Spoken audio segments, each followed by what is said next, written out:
भोंदू अशोक खरात याच्या प्रकरणामध्ये अहिल्यानगर जिल्ह्यातील समता पतसंस्था केंद्रस्थानी आली। या पतसंस्थेमध्ये या भोंदू खरातने जवळपास 57 लोकांच्या नावे 100 खाते उघडली आणि ज्यातनं जवळपास 60 कोटी रुपयांचा व्यवहार केला गेला। मात्र ही समता पतसंस्था आजच नाही तर जवळ 4-5 सालापासूनच अशा प्रकारचे जे बोगस खाते असेल किंवा खातेदारांची फसवणूक असेल हे करत असल्याचं समोर येत आहे। आपल्यासोबत ओमप्रकाश खके आहेत जे संभाजीनगरचे उद्योजक आहेत, त्यांची देखील समता पतसंस्थेने फसवणूक केली आहे। तुमचं एकतर काय प्रकरण होतं, कर्ज होतं आणि कशा पद्धतीने तुमची जागा अनेक ठेवीदार व कर्जदाराची या पद्धतीने फसवणूक केलेली आहे। माझ्याकडे ऑडिट रिपोर्ट्स पण त्यांचे आहेत, दाखव इकडे।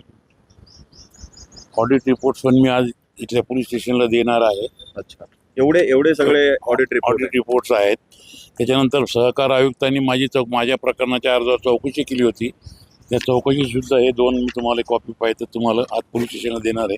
2 चौकशी अहवाल आहेत आणि विशेष काय म्हणजे आढळलं तुम्हाला त्या अहवालांमध्ये?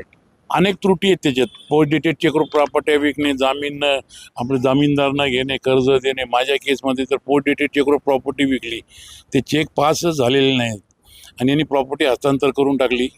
आणि त्याच्यावर त्या सचिन थोळे म्हणून त्यांचा एक भागीदार आहे कोपरगावचा, तो सगळे व्यवहार बघतो। हे खरात प्रकरणापेक्षा हे माझं मोठं प्रकरण आहे। 2003-04 मध्ये आता जसं खरात प्रकरणामध्ये तुम्ही म्हटले 50-60 बोगस खातेदार सापडले, माझ्याकडे 2004-05 29 लोकांची लिस्ट घ्यायच्या नावावर यांनी बोगस फिक्स्ड डिपॉझिट पावते केलेले आहेत।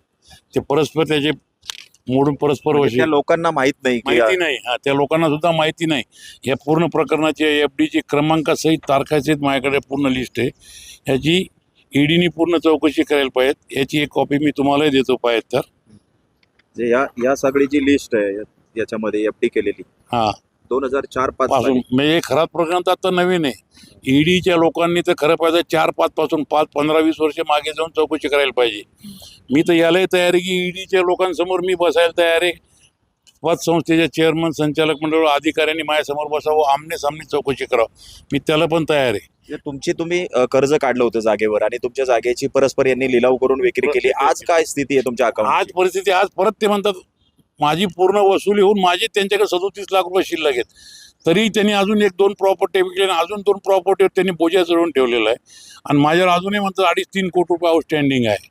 टोटल कर्ज 2,90,00,000 होतं आणि माझी प्रॉपर्टी 4,15,00,000 यांनी विकली होती। म्हणजे माझेच पैसे त्यांच्याकडे शिल्लक आहेत। ते शिल्लक तर जाऊ द्यात, पण जी प्रॉपर्टी विकली त्याचे पण पेमेंट माझ्या खात्यात आलेलं नाही। म्हणजे जे चेक दिले ते सचिन ठोळेंनी ते पासच झाले नाही। आपण जर बघितलं तर अशोक खरात प्रकरणामध्ये अनेक त्यांच्या मालमत्ता उघड होत आहेत। कुठेतरी समता पतसंस्था आणि या थोरातचं कनेक्शन दिसतंय का? त्यांचे जे पैसे आहेत काळ्याचे पांढरे करण्याचा उद्योग याच्यातनं होत होता का? रॅकेटच होतं ते, हवाला रॅकेट आहे पतसंस्थेचं आणि तुमच्या खरातचं हे रॅकेट प्रकरणच चालवत होते। हे रॅकेट पण आताच नाही, हे संस्थेचे अधिकारी चेअरमन हे फार 10-20 वर्षापासून अगोदर करतात। म्हणून तर मी हे फिक्स्ड डिपॉझिटचे बोगस जे यांनी फिक्स्ड डिपॉझिट करतात परस्पर लोकांच्या नावाने, म्हणजे काळा पैसा जो राजकारण्याचा असो किंवा सरकारी अधिकाऱ्यांचा असतो तो हे FDच्या नावाखाली ठेवून घेतात।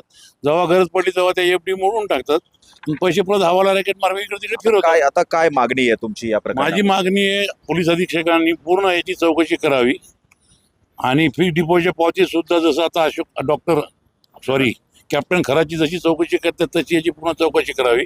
व माझ्या प्रॉपर्ट्या त्यांनी पोस्ट डेटेड चेकवर विकल्या, माझ्यावर जी कारवाई केलेली आहे, अजूनही माझ्या काही प्रॉपर्टी ताब्यात घेऊन ठेवलेल्या आहे, या संपूर्ण प्रकरणाची चौकशी करावी। या चौकशीसाठी मी आमने सामने बसण्यास सुद्धा तयार आहे। नक्कीच आपण बघितलं तर हे उद्योजक आहे ओमप्रकाश खके हे अनेक दिवसांपासून या समता पतसंस्थेच्या विरोधामध्ये लढत आहेत, मात्र त्यांना न्याय मिळत नाहीये। अशोक खरात हे प्रकरण तर आता आलंय, मात्र 2004-05 सालापासूनच या पतसंस्थेमध्ये सगळा गोरखधंदा सुरू आहे आणि अनेकांच्या नावे बोगस FD ठेवल्या गेल्या, जमीन परस्पर व्यवहार केले गेले। त्यामुळं ईडीने या प्रकरणाची आणि पोलिसांनी देखील या प्रकरणाची गंभीर दखल घेऊन चौकशी करण्याची गरज आहे। हरीश दिमोटे, न्यूज 18 मराठी, शिर्डी, अहिल्यानगर।